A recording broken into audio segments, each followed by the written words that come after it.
Could I just make a quick note about the uniform? It was actually at the King's insistence that both William and Harry wore a uniform. So it was the King who decided this. And recently, the reality is that I think the King has felt he's been too soft on this issue. And so he's now trying to bring them both back together again.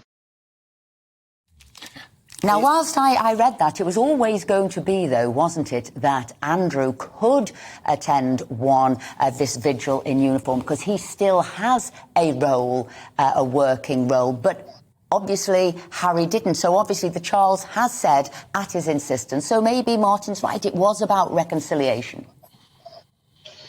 Absolutely. And I think, the reality at the moment is I think the whole of Britain wants to see Harry and Meghan back. We want to see a very strong royal family. We will need a very strong royal family. And King Charles will certainly need everybody working together now to actually formulate his new monarchy and really to promote Britain across the world.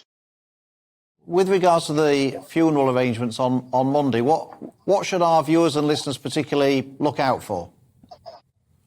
Well, there's all sorts of things. I mean, the thing that caught me first of all was the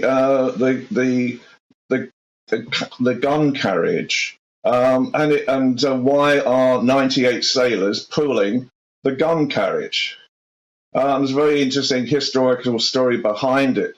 Because apparently on the day of Queen Victoria's funeral, horses were pulling the gun carriage and they were getting scared because there was very bad weather. And then Prince Louis of Battenberg, who was the First Lord of the Admiralty, stepped in and asked Edward VII if the sailors could pull the gun carriage instead. So this has become a royal tradition over the years for anyone using this method, that 98 sailors actually pull the gun carriage. Now, we've seen that the NHS staff will be able to be there in advance of the Queen before the funeral. Are there any other particularly new innovations from the normal tradition that people should be aware of?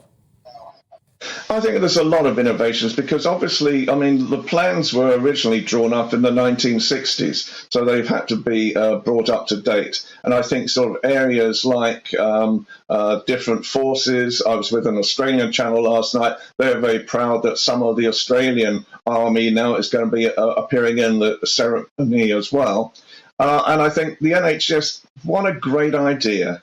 What a great idea that the NHS is now seen to be someone and an organisation that has really supported us through COVID and now part of the Queen's farewell ceremony. And obviously, who will the Queen be buried next to? How does that work? Obviously, I think she's going to be put next to her father, but explain a little bit more who she'll be buried next to. Okay, so she'll be in the crypt of the chapel at Windsor, and the reality is she'll be next to her husband Philip as well, and a very simple inscription. I thought there might have been a much more profound inscription on the coffin, but it's just Queen Elizabeth 2016 from her birth date through to 2022. Excuse me, so it's been a long day, and that's it. That's all the inscription that is actually on the coffin itself as well.